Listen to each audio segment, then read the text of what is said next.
mi hermano, a Lucas 15. Evangelio de San Lucas, capítulo 15, el versículo 1, el versículo 10. Lucas 15, versículo 1, versículo 10. La mayoría de nosotros tenemos la traducción Reina Valera 60. Dice parábola de la oveja perdida. Fue el título que los traductores quisieron poner, parábola de la oveja perdida. Leemos así la palabra del Señor, con la bendición del Padre, del Hijo y del Espíritu Santo. Amén. Se acercaban a Jesús todos los publicanos y pecadores para oír. Y los fariseos y los escribas murmuraban diciendo: Este a los pecadores recibe y come con ellos. Entonces él les refirió esta parábola diciendo: ¿Qué hombre de vosotros, teniendo 100 ovejas, si pierde una de ellas, no deja las 99 en el desierto y va tras la que se perdió hasta encontrarla? Y cuando la encuentra, la pone sobre sus hombros gozoso. Y al llegar a casa, reúne a sus amigos y vecinos diciendo: Gozad conmigo, porque he encontrado mi oveja que se había perdido. Os digo que así habrá más gozo en el cielo por un pecador que se arrepiente que por 99 justos que no necesitan de arrepentimiento. ¿O qué mujer que tiene 10 dracmas, si pierde una dracma, no enciende la lámpara y barre la casa y busca con diligencia hasta encontrarla? Y cuando la encuentra, reúne a sus amigas y vecinas diciendo: Gozad conmigo, porque he encontrado la dracma que había perdido. Así os digo que hay gozo delante de los ángeles de Dios por un pecador que se arrepiente. Invoquemos al Señor en oración. Padre, presentamos otra vez, Señor, delante de ti, invocando, Señor, que la iluminación de tu Espíritu Santo esté en nosotros, Señor. Que por la agencia suya nuestra mente sea iluminada con tu verdad. Que nuestro corazón, Señor, sea reconfortado con tu palabra. Y que nuestra voluntad, Señor, sea amablemente sujetada a la tuya, Señor. Te pedimos, Señor, que podamos, Señor, entender lo que tú tienes para nosotros con tu palabra. Te damos gracias, mi Señor, en el nombre de Cristo Jesús. Amén y amén. Mis amados hermanos, en este día podemos ver una de las escenas más conmovedoras del ministerio terrenal de nuestro Señor Jesucristo. Vemos en esta parábola cómo los marginados, los despreciados, los que cargaban el peso de su propio pecado, en este caso los publicanos y los pecadores, que se acercaban a Cristo y comían con él, se acercaban a Jesús. Y vemos también la actitud farisaica de aquellos que en su propia justicia murmuraban contra nuestro Redentor. Se acerca a ellos y come con pecadores y publicanos. Así que en esta mañana imaginen una sala de emergencias. De un lado de esa sala están aquellos que saben que están gravemente heridos y claman por ayuda. Del otro lado de la sala se encuentran los que creen que están sanos, pero en realidad están muertos espiritualmente. Así era la escena alrededor de nuestro Señor. Hoy este texto nos muestra el diagnóstico divino y el único remedio que Dios da. Nuestro tema del día de hoy es el gozo celestial por el pecador arrepentido. El gozo celestial por el pecador arrepentido. Desglosaremos esta verdad en tres puntos principales. El primero es la acusación de los que se llamaban a ser justos acerca de sí mismos. En segundo lugar, la actitud del Salvador hacia los perdidos. Y la tercera, la alegría de los cielos por los que han sido hallados. Es necesario saber, mi hermano, el Evangelio de Lucas, para la redundancia, fue escrito por Lucas, bien conocido por nosotros, médico e historiador de la iglesia, autor también del libro de los Hechos, colaborador del apóstol de los gentiles, nuestro apóstol Pablo. Muy amigo, muy querido, y con una relación muy estrecha con el apóstol. La audiencia original de que cuando él escribió esta palabra era para Teófilo. Eso lo pueden ver en su casa, en Lucas 1, en la dedicatoria del Evangelio. Se lo escribe a un hombre llamado Teófilo. Y por extensión, hay creyentes que eran gentiles, creyentes que hablaban en griego, lo que se le conoce como creyentes helenísticos, y estaban familiarizados con la cultura greco-romana. Vayamos al versículo 1 entonces. El versículo 1 establece el escenario de toda la parábola. El texto inicia con dos grupos contrastantes, si podemos ver. Por un lado están los marginados, incluidos dentro de ellos publicanos y pecadores. Y esos marginados hacían algo, se acercaban a nuestro Señor Jesucristo. Pero en este escenario también hay otro grupo, representado por fariseos y escribas, que podemos llamar comúnmente como los religiosos. Estos, en cambio de los que se acercaban a Jesús, hacían todo lo contrario. Murmuraban, porque Jesús recibe y come con aquellos que pueden ser tachados como los indeseables, los marginados, los pecadores. Era la murmuración, era la acusación central de los religiosos. Y el texto dice: se acercaban a Jesús todos los publicanos y pecadores para oírle. Es necesario saber que el término publicanos se refiere a los recaudadores de impuestos judíos, al servicio del imperio romano, considerados traidores e impuros por los propios judíos.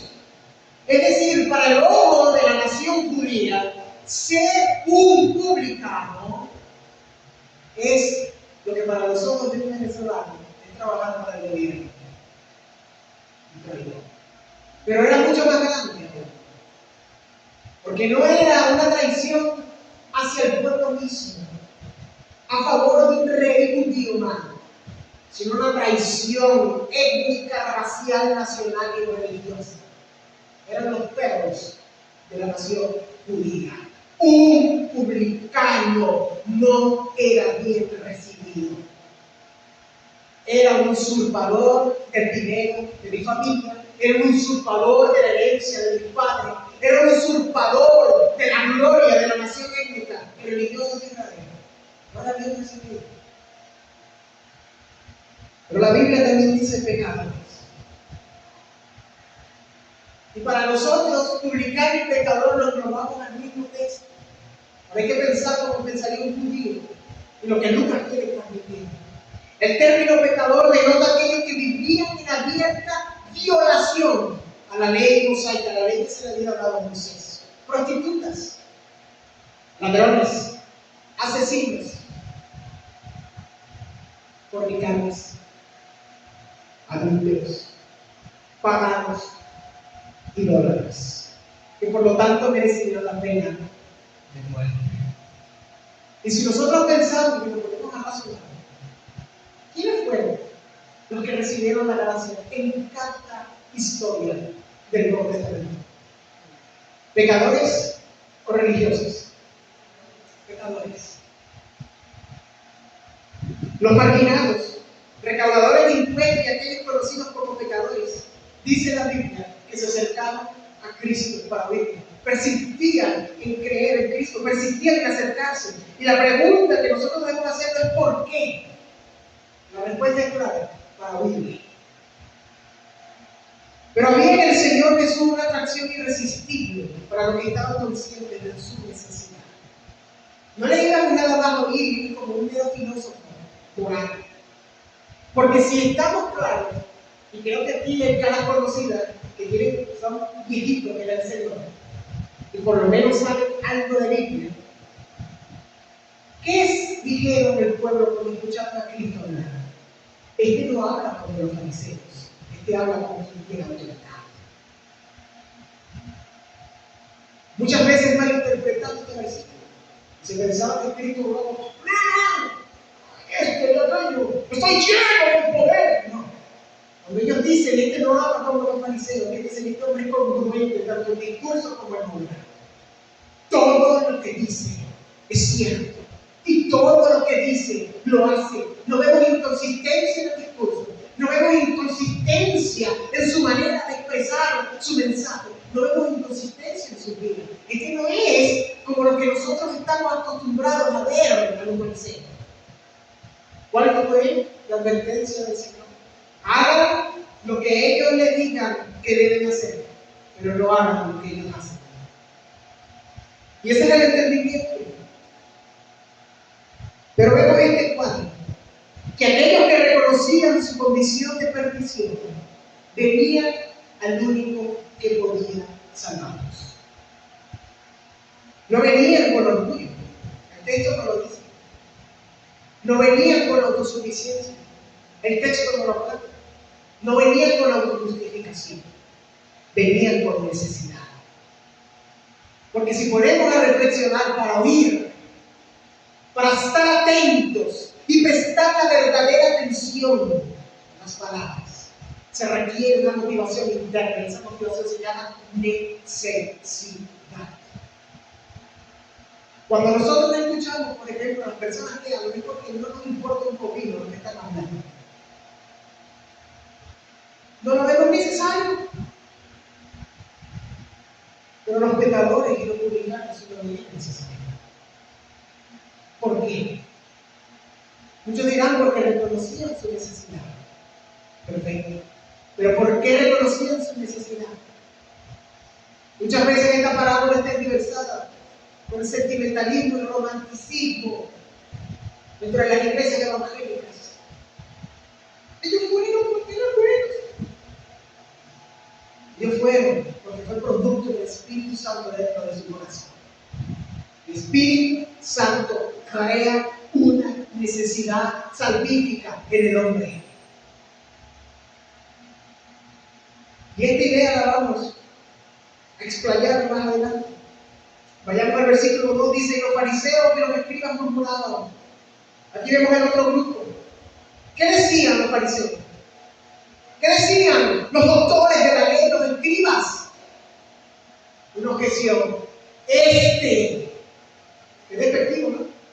El rabí, el hijo de María, el hijo de José, el carpintero de Galilea, el tonto que no fue a las instituciones farisaicas y escribas como nosotros, aquel que dice que saca por los demonios, por el mismo Belcebú a los demonios, aquel que supuestamente es el Mesías, el hijo de David. A los pecadores recibe y come con ellos. Y usted se pregunta, ¿lo recibe y come con ellos? ¿Qué gran cosa le están diciendo el Señor? O sea, no veo una gran acusación. Recibió al pecador y de paso a recibirlo. El Señor es una persona tan amable, tan bondadosa. En venezolano podemos decir tan chévere con este coloquialismo que Él lo aceptó. Y le digo, ven para acá, hermano, ven para acá, mi padre, siéntate. Muchos tenemos esa mentalidad. ¿Qué es lo que significa este tiempo? Pero no significa eso.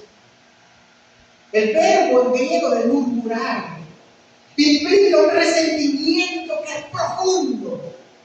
Y aparte de que sea profundo, era un resentimiento continuo. Si nosotros vemos quiénes eran los adversarios del Señor, aparte de las huestes espirituales de maldad, aparte del mismo reino de las tinieblas del Satanás y su demonio, ¿quiénes representaban a los adversarios terrenales de Cristo? ¿No eran los doctores de la ley? ¿No eran los fariseos? ¿No eran los respetables? ¿No eran aquellos los cuales tenían mérito para ser aplaudidos? Que oraban en las plazas, que se vestían de cilicio, que cuando pasaba algo nacional, ellos se entregaban, rompían sus vestidos, se vestían de púrpura y lloraban, cuando se echaban ceniza en su cabeza. Lo que la sociedad, lo que la religión decían son los aceptables, fueron los que murmuraron en contra del Redentor.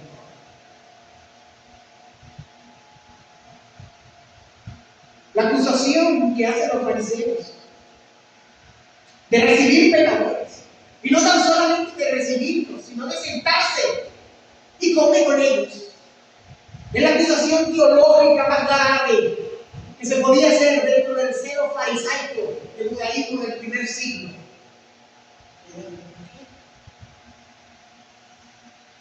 la cultura mediterránea antigua, del antiguo Israel, y en las partes circuncidantes de Israel, compartir la mesa tenía un significado más profundo de lo que significa nuestra cultura venezolana. En nuestra cultura, compartir la mesa es glotonería. Aunque le gustan comer, aquí mucho, soy uno también. En nuestra cultura, compartir la mesa es chismorrear, es hablar, es reírse, y es contar chistes y pasar un buen rato. Pero en la cultura antigua era aceptación. Si tú no eras aceptado por la persona que estabas comiendo, tú no podías sentarte a comer con él. Cristo mostró aceptación a los pecadores. Pero va mucho más allá. Los líderes religiosos, como los fariseos, consideraban esto una violación de la santidad. Y lo pondré contento, el Señor con sus discípulos fue, comió, no se lavó las manos, no siguió el rito judaico de la tradición farisea. ¿Qué le dijeron los fariseos? Tú siendo rabí, comes con las manos impuras. Nuestro Señor, con la gran sabiduría, le dijo: lo que contamina al hombre no es lo que entra por la boca, sino lo que sale de su corazón. Y número uno, por el pecado. Todos los que estaban allí, fariseos, escribas, tuvieron que enmudecer su boca. No supieron que responder.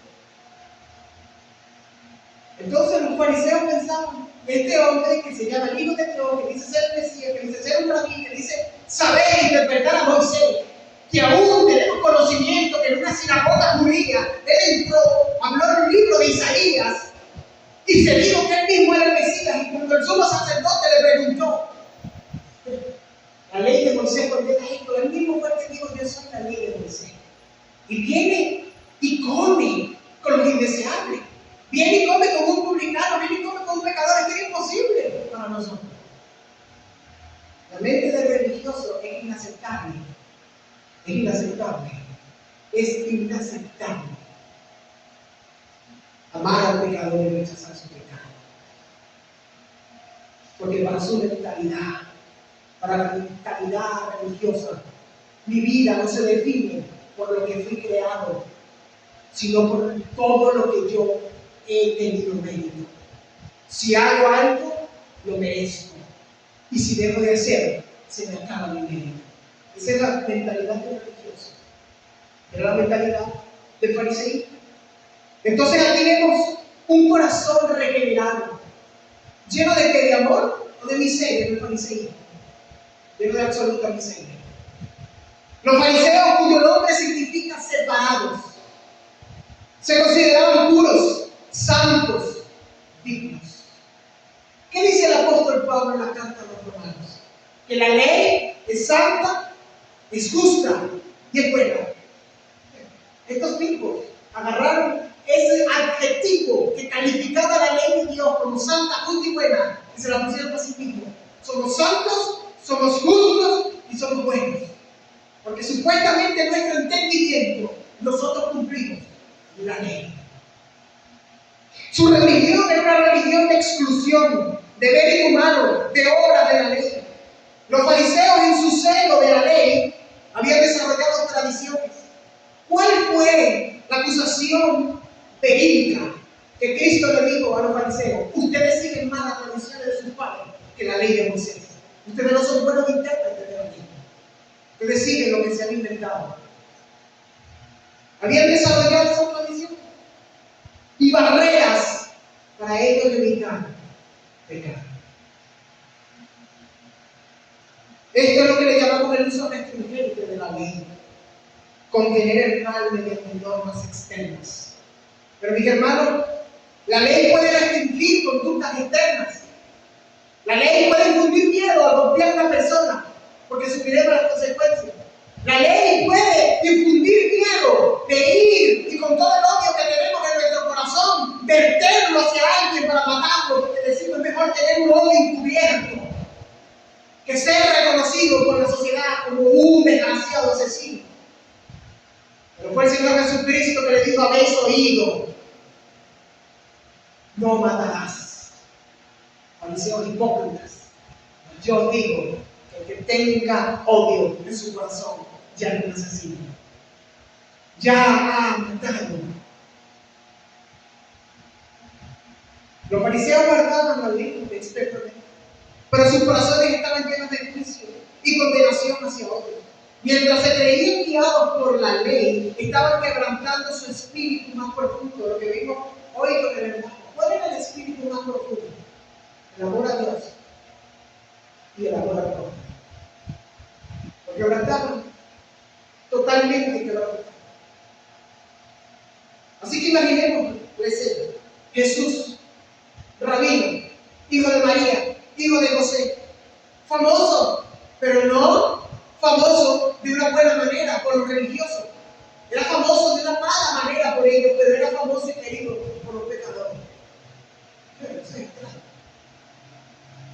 Está rodeado otra vez, pero no de los religiosos importantes, sino de los indeseables, los que hicieron bancarrota, los de moral cuestionable, los que todos en la sociedad evitan. Y Él no solo les habla, también come con ellos. Jesús, al comer con pecadores, encarna la gracia divina que busca a los perdidos. Él es la manifestación del Dios, como diría Pablo en 2 Corintios 5:19. Está en Cristo reconciliando consigo al mundo. Y podemos hacernos esta pregunta: ¿alguna vez te has sentido perdido? ¿O alguna vez has mirado a alguien, tú y yo, y hemos pensado: Dios no puede querer a una persona como esa? Es un vil desgraciado. Después que hizo todo lo que hizo, ahora sí va a pedir clemencia. O hagámonos otra pregunta. Murmuramos contra aquellos que consideramos más pecadores que nosotros. Acuérdense, ¿qué dijo el Señor en una parábola? Fariseo y publicano. ¿Cuál era la oración del fariseo? Gracias, Señor, te doy, porque no soy, etcétera, etcétera, etcétera. ¿Alguna vez hemos orado así? ¿Alguna vez hemos actuado así? ¿Alguna vez nuestro corazón ha sembrado esas semillas? O podemos preguntarnos: ¿nos creemos superiores espirituales? Porque la ley nos muestra que nuestro pecado no es solo de acción, sino, como vimos hoy en la mañana, es de actitud también. El orgullo farisaico que habita en cada corazón. Y podemos reflexionar y decir: ¿no vemos hoy la misma actitud farisea de nuestros días? La misma actitud farisea de aquellos que tienen un celo por Jehová dentro de nuestras iglesias. Un texto muy citado: el celo del Señor me consume. Te provoca aclararlo teológicamente. Busca que no te consuma para muerte, sino para vida. Porque el celo del Señor consumió a Cristo, se cumplió en Cristo cuando derrumbó todo en el templo. Pero era porque hacían mercadería, en un sentido de que no había honra ni respeto al servicio de Dios. No actuó como un fariseo. ¿Cuántos de nuestras iglesias nos creemos dignos del cielo por nuestras propias obras, por nuestra moralidad, por lo que dejamos de hacer o por lo que hacemos? Bien dice el apóstol en Romanos 10:3: porque ignorando la justicia de Dios y procurando establecer la suya propia, no se han sujetado a la justicia de Dios. Así que la pregunta de esta mañana es: ¿nos acercamos a Cristo con la necesidad de pecadores y publicanos? ¿O nos alejamos de Él por la autojustificación y religiosidad e hipocresía del fariseísmo? Es la gran pregunta que tú y yo debemos preguntarnos. ¿Me acerco a Cristo con una necesidad real o me alejo de Él? Muchos dirán: hermano, ¿pero qué pregunta estás haciendo? ¿Cómo nosotros como creyentes podemos alejarnos de Cristo?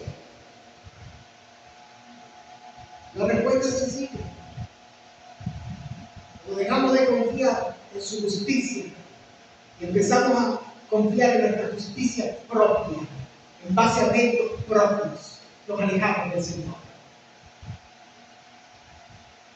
Y es muy visto hoy el lenguaje nuestro farisaico dentro de las iglesias. Yo no puedo pecar. ¿Quién te dijo que tú no podías pecar, creyente? La Biblia dice que el que a veces no puede pecar, la traducción es cuestionable, pero no es la idea que da la Biblia. El cristiano puede pecar. Ahora que no deberíamos pecar,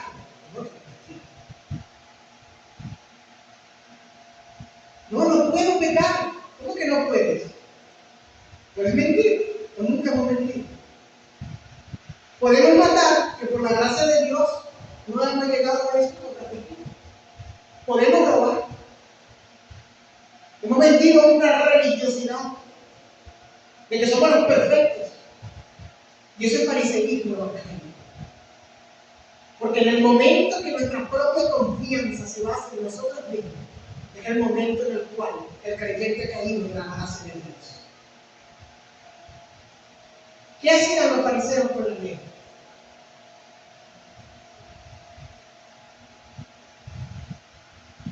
Ellos creían que servía la ley, ¿sí? Se inventaron normas para no pecar. Las acusaciones de Cristo hacia Cristo eran, dice que era un rabino, pero tu interpretación de la ley es muy diferente a la de nosotros. Prácticamente lo que le quería decir. No haces lo que la tradición te manda hacer. ¿Cuál es la actitud de la iglesia de los hombres? Es lo mismo. Agarramos un mandamiento y en vez de que los mandamientos nos condenen y nos pongan en necesidad como los pecadores y publicanos, el mandamiento nos mata como mataban los fariseos. Nos hacía cerrar la boca, pero no nos deja ver nuestra necesidad de Cristo. ¿Cuántas veces nuestros púlpitos dicen: hermano, ama más a tu mujer, hermano, ama más a tu lado, hermano, deja el odio? La pregunta es: ¿ustedes creen que los fariseos no podían hacer esto? El fariseísmo lo intentaba. No puede, porque cuando dice que ni por ninguna obra de la ley el hombre puede ser justificado, solo por medio de la fe en Jesucristo. Entonces la ley se convierte, lo que debería convertirse, como se convirtió los pecadores y publicanos, en un ayo, en un pedagogo, como dice Pablo en Gálatas 3, que lo lleva a Cristo. Sentencia, mata, pero no te deja allí esclavizado. Te dice: mira aquel que es la ley de Moisés y la cumplida. Entonces los grupos pecadores, viles, sentenciados, que entienden que no tienen escapatoria, pero que van y oyen un evangelio de gracia y de poder. Y religiosos que confían en sí mismos, en sus méritos, en el cual el evangelio de la gracia de Dios es basura. Cristianos, cuidémonos, pues, de decir entender el evangelio con la mente, pero sentirlo en el corazón de una manera distorsionada. Distorsionada. ¿Cómo son los llamamientos en nuestra iglesia? Yo lo vi. Homosexuales, a prostitutas, a ladrones. ¿Qué le dicen? Deja tu pecado y ve a Cristo. Mi hermano, no sé si llorar, no sé si reír, no sé si a veces lanzarme desde un precipicio.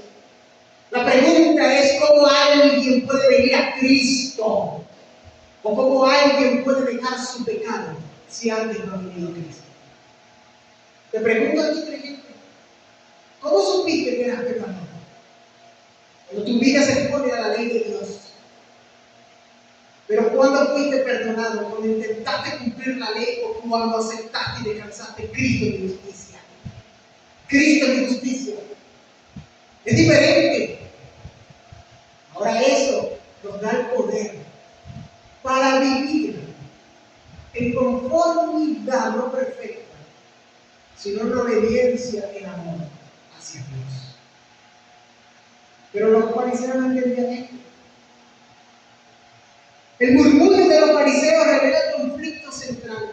¿Cuál es la actitud correcta de Dios hacia los que nuestra vida. ¿Cuál es la actitud de Dios hacia las personas perdidas?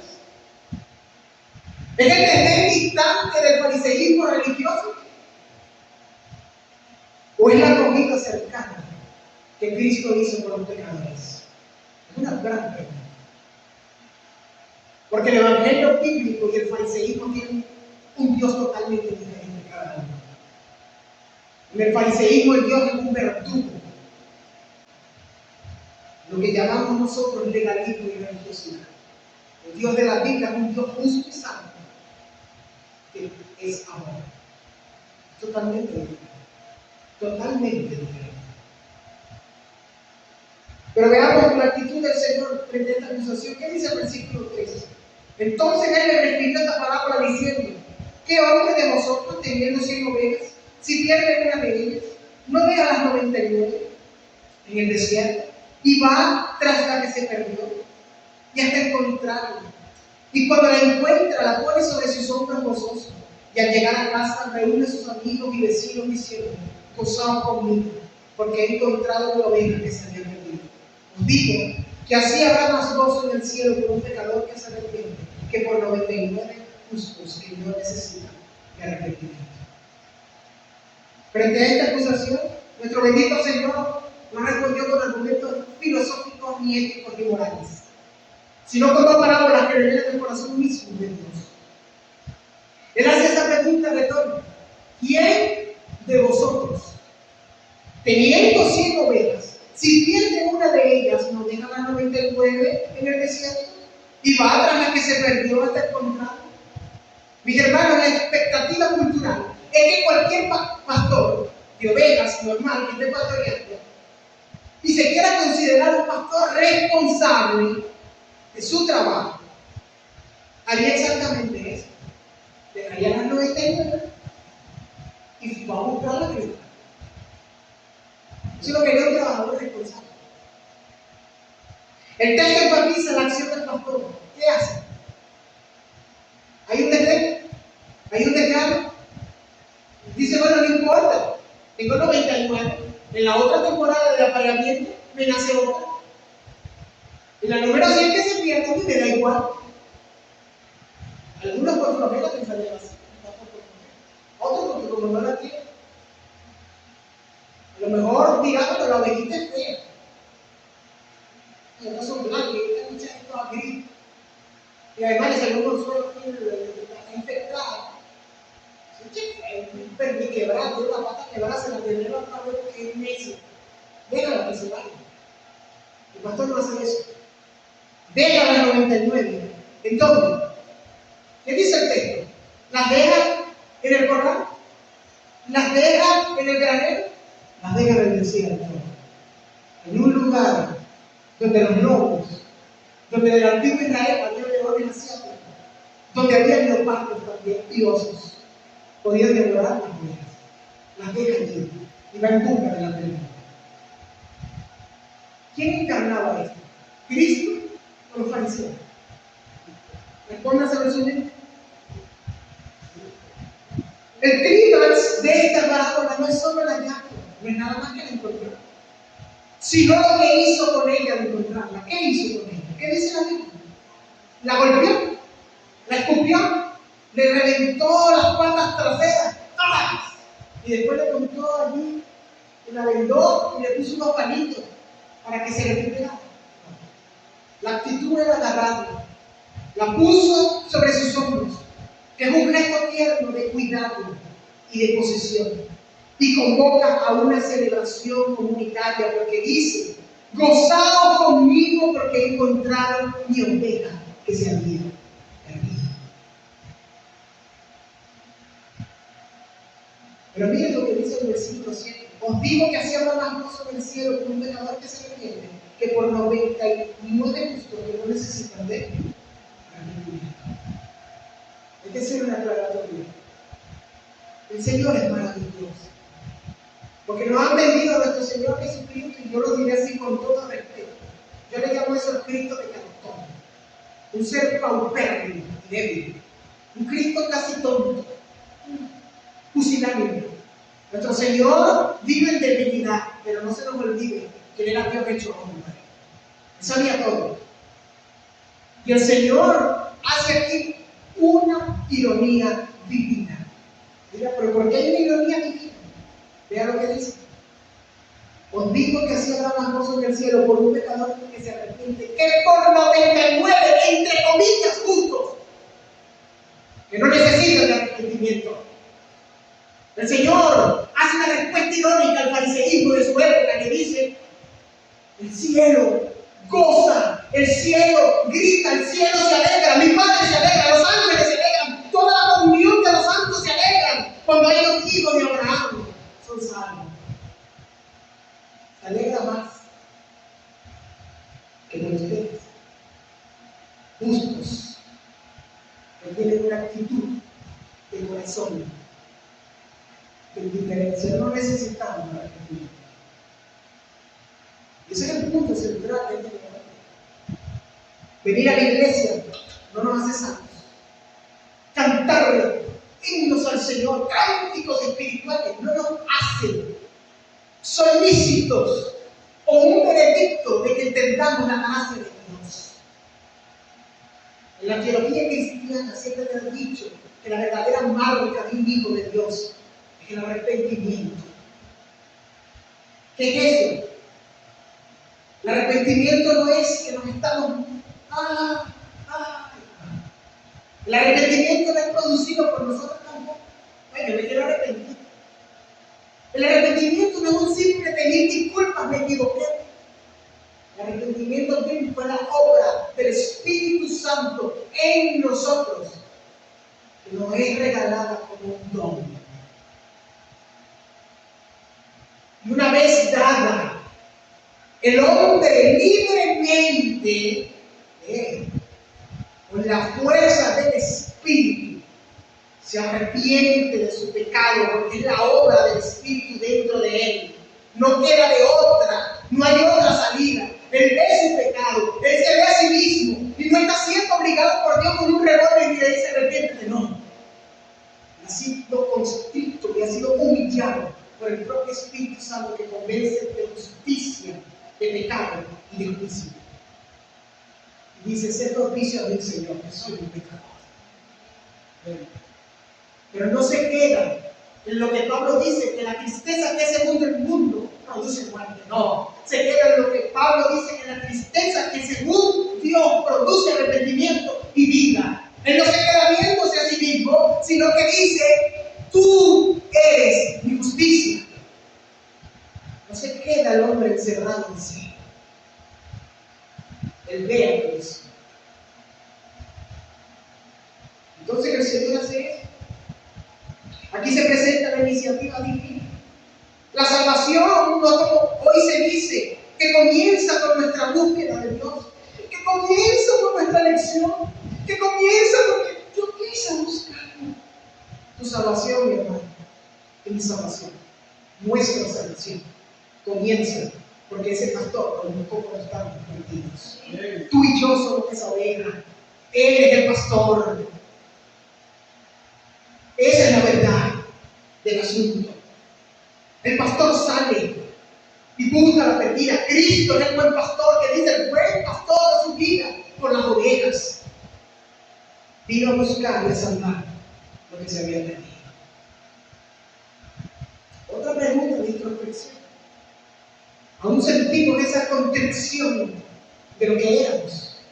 ¿Aún sentimos esa constricción de cuando nosotros vivíamos en pecado abierto contra Dios? Aún el pecado residual que queda en nosotros.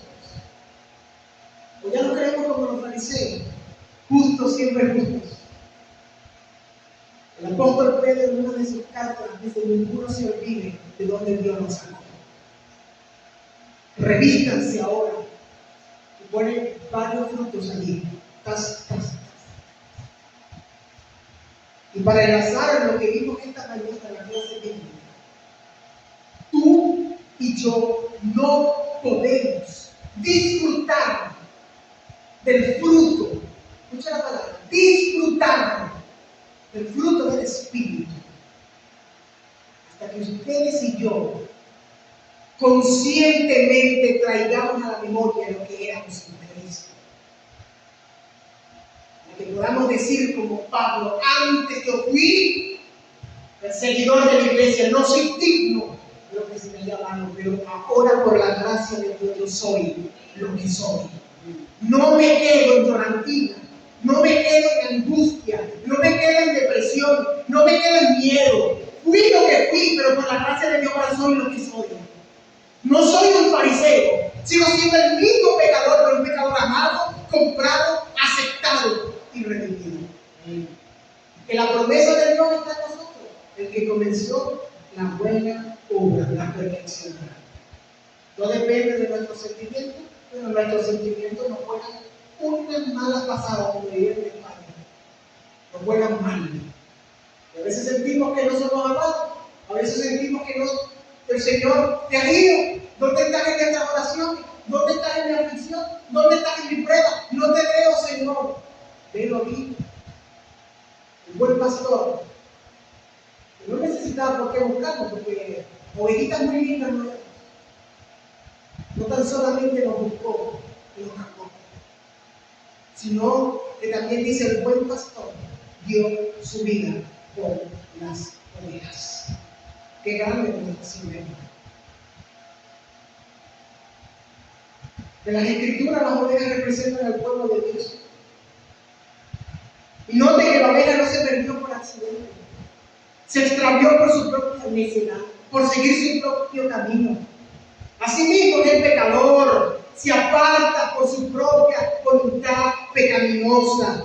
Jeremías 4:22 dice: porque mi pueblo es necio, no me conocieron. Son hijos ignorantes y no son entendidos. Sabios para hacer el mal, pero para hacer el bien no supieron. No es solo que la humanidad se pierde, es que la humanidad evita extraviarse. Y hay un gran dilema en estas parábolas. Algunos dicen que el hombre puede buscar a Dios por sí mismo, magnifican lo que conocemos en libre albedrío. Otros hablan de una soberanía de Dios que niega el libre albedrío del hombre, cosa que no es bíblica, porque al parecer entonces Dios busca al hombre, busca a la oveja, pero la oveja no se siente feliz de ser encontrada. La oveja nunca va a estar feliz que el pastor la encontró. Más bien se molesta, ¿por qué no encontraste, Señor? Aquí hay una tensión y la paradoja debe establecerse. Dios busca al hombre y lo salva de principio a fin. El hombre perdido tiene libre albedrío, por supuesto, pero solamente para pecar, para extraviarse, para elegir el pecado, para elegir el mal. Y te dirán: no, hermano, eso es mentira. Yo puedo elegir a Dios. Salmo 14, 2, 3. Jehová miró desde los cielos sobre los hijos de los hombres, para ver si había algún entendido que buscara a Dios. Todos se desviaron, aún se han corrompido. No hay quien haga lo bueno, no hay ni siquiera uno. Esto es universal. Esto no es nada más por el Israel. La necedad del Salmo 14 es la misma necedad que la de Jeremías. Y es la misma necedad que al hombre lo ha marcado. El hombre elige libremente extraviarse. El hombre ama su pecado. Amaron más las tinieblas que a la luz, porque sus obras fueron malas. No quisieron exponerse a la luz para que sus obras no fueran expuestas. ¿Y qué diremos entonces? Si yo no busqué a Dios, y Él fue el que me buscó a mí. Si yo elegía siempre el pecado. Si yo siempre estaba en enemistad con Dios, ¿quién me salvó? La pregunta para ti, creyente, la pregunta que me hice yo: ¿cuál debería ser nuestra atención? ¿Cuál debería ser nuestra actitud? ¿La de cristiano? Voy para la iglesia. Llegamos a aquí. Pero lo oye, Señor. Y en la mente: ¿cuándo se terminará esto? En casa tengo cosas que hacer, ahora subir el árbol, y el otro tengo que cocinar, el otro está vendiendo el trabajo, el otro es esto, yo tengo que trabajar en la universidad. Entonces, con nuestra mente decimos: Dios me salvó, yo no busqué a Dios. Y eso no transforma nuestra actitud. La pregunta es: ¿qué nos diferencia entonces del fariseísmo? ¿Somos como esos pecadores? ¿Necesitamos? ¿O somos como los arrogantes fariseos que no querían haber encontrado la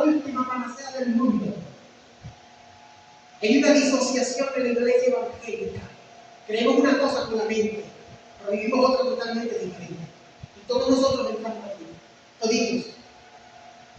Y esa es la gran verdad que el texto dice. Entonces, ¿cómo deberíamos vivir? Sencillo. El Dios soberano nos ama, nos rescata, nos busca, nos trae con cuerdas de amor, como dice el Antiguo Testamento. Y eso genera, por la obra del Espíritu del hombre, amor. Un amor no producido por nosotros.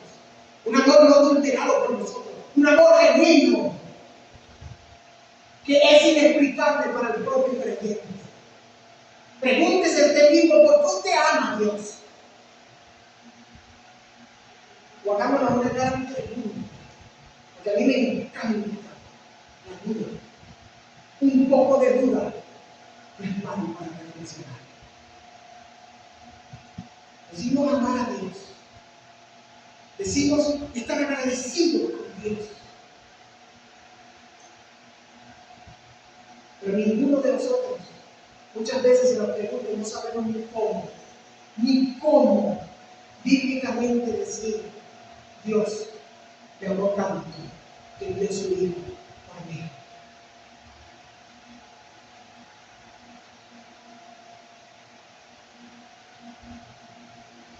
Y probablemente la sala tiene callada y todos miran a hermano. Esto es un gran juicio para nosotros. Es un gran juicio también para mí. Y antes de entrar al último punto, vivir como fariseo. Conozco el fariseísmo evangélico de cabeza en todas las medias, lo que es un fariseo evangélico. De identificarme con la salvación por cosas que no hice. No he robado, no he fornicado, no he matado, no he hecho esto, no he hecho lo otro, no he hecho aquello.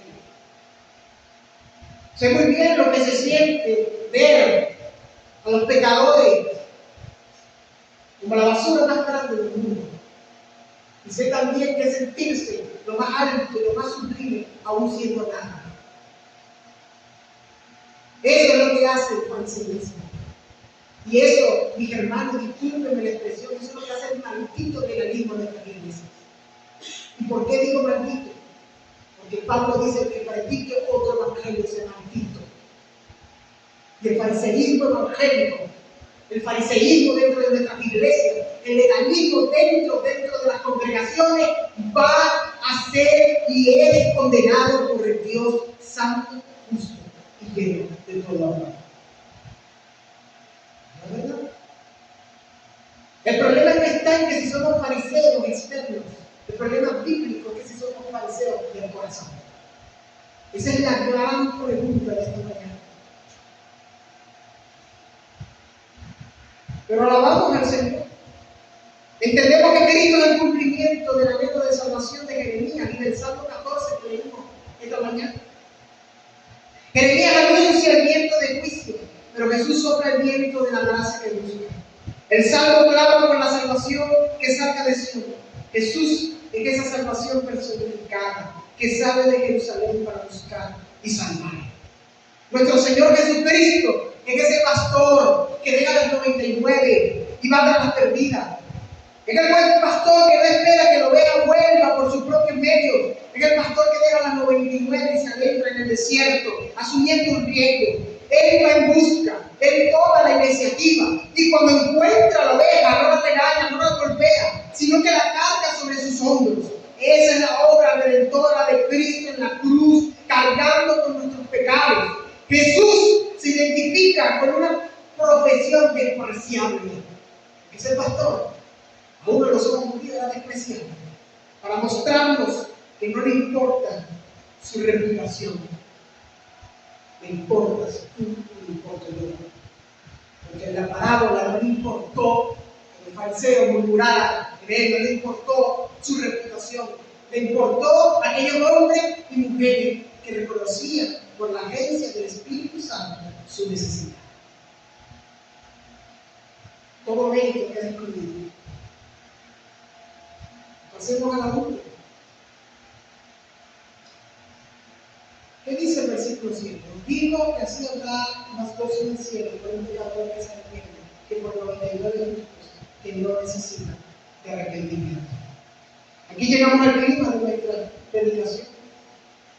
Podemos preguntar con una duda muy grande. Suena demasiado bueno para ser verdad, ¿no? Que Dios, santo, justo, perfecto, se alegre por la salvación de hombres, todo lo contrario, injustos, pecadores y malos.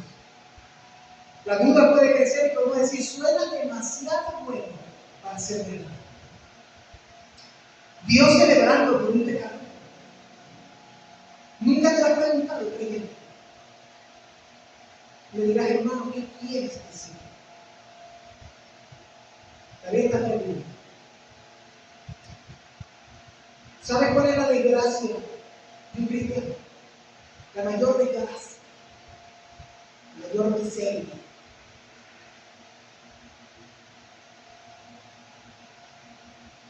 Con la mente y con la boca profesar que somos pecadores, pero con el corazón no experimentar. ¿Y por qué digo esto?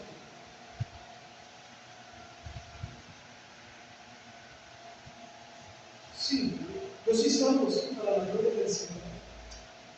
Bueno, hermanito, lo que pasa es que tú no entiendes lo que la palabra del Evangelio dice. Haz esto, haz esto, haz esto, haz esto. Yo muchas veces veo y yo digo, Señor, perdón. Perdónanos, porque al yo callarme no decirle, mira, hipócrita. Hipócrita, no se te olvide lo que fuiste. No para recordarte tu pasado, sino para que los humos no se te suman y creas que aún merecen la gracia de Dios. Y eso es lo que nos pasa en la iglesia. Porque decimos, confiesa a Cristo y serás salvo. Por supuesto, confesamos a Cristo y somos salvos. Pero el recuerdo de lo que fuimos y ahora lo que somos en Cristo produce en nosotros humildad. No una arrogancia parecida, porque si se nos olvidó lo que hicimos. Yo no soy tan pecador como lo es humano. Esa actitud es un pase directo, no a los liches del infierno, sino a la zona VIP del castigo eterno. Es grandísima la hipocresía que tenemos como cristianos, hermano. Es grandísima. ¿Cuántos mandamientos hay en la Biblia? Se los olvidó, ¿verdad? Mentira. 10. Para los judíos, ¿saben dónde existen? 610 mitzvot, 610 mandamientos, interconectados con los 10 grandes mandamientos.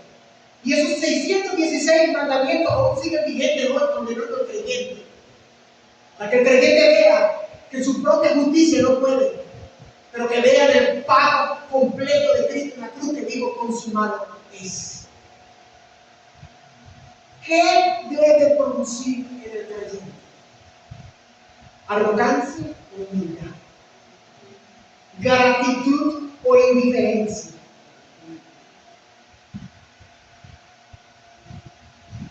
¿Y por qué digo esto? ¿Cómo crece un cristiano en santidad? Posicionalmente, es decir, en Cristo, todos estamos en el mismo nivel. Todos. No hay uno más santo que otro. No hay uno más bueno que otro. No hay uno más justificado que otro. Todos estamos en el mismo nivel. Ahora, la santificación progresiva, que es la obra del Espíritu, llevando a la conformidad de Cristo cada día. ¿Sabe cómo un cristiano crece? ¿Cómo crecen las personas? ¿Hacia arriba o hacia abajo? Hacia arriba. Usted ve ese es alto, el cristiano crece al revés, crece hacia abajo. Yo quiero menguar para que tú crezcas en mí. Eso debe ser, mi hermano, lo que hoy vimos en esta mañana. Menguar para que tú crezcas. Y me dirán, bueno, yo creo que estoy bien. Perfecto, alabado sea el Señor. Glorificado sea el Señor. Pero antes de entrar a Pablo, me gustaría decir algo personal, que no suele decir cosas personales en la predicación. Yo pensé que el cristianismo era siempre tener una certeza absoluta de todas las cosas. Hasta que el día en que el mismo Señor me dio a entender que yo era un vil fariseo. Y eso fue viendo a dos hombres homosexuales en un video que se estaban besando por las bromas esas gays que hacen en Europa. Y mi pensamiento interno fue: qué desgraciados sodomitas son ellos. Y dije, como dijeron los apóstoles: Señor, oramos porque caiga fuego del cielo y remontaría otra vez otro Sodoma y Gomorra, y fueran calcinados todos estos miserables. Y no te voy a decir que hubo una voz mística o que escuché algo afuera y vi los rayos y las centellas, pero mi mente y mi conciencia, el Espíritu Santo habla por la conciencia, fueron estas palabras: si no fuera por mi gracia santífica, tú no fueras como Dios bendito, tú fueras 10,000 veces mejor. Y desde ese día dejé de ver la ley como un fariseo y la empecé a ver como cristiano. Y hermano, te diré algo: ¿cómo duele que la ley te muestre que eres un pecador? Que eres más pecador que tu vecino, que eres más pecador que tu mamá y tu papá, que eres más pecador que tus hijos, que eres más pecador que el demonio que vive en tu casa, eres más pecador que los demás. Y el día en que la Biblia y la palabra de Dios se hace un espejo en nosotros, sé que algunos aquí lo han visto también, se han visto allí. Ustedes y yo no podemos agarrar para ver de porque vemos la sociedad. Pero Cristo, el buen pastor, es el que nos tiene en sus manos. Eso hay que entenderlo. Entonces me dirás: yo celebrando por un pecador. Pablo la prueba viviente, 1 Timoteo 1, 15 y 16. Y con esta reflexión concluimos. Pablo le dice a Timoteo: Pablo, el cristiano perfecto. Porque en las iglesias nos vendieron un Pablo perfecto.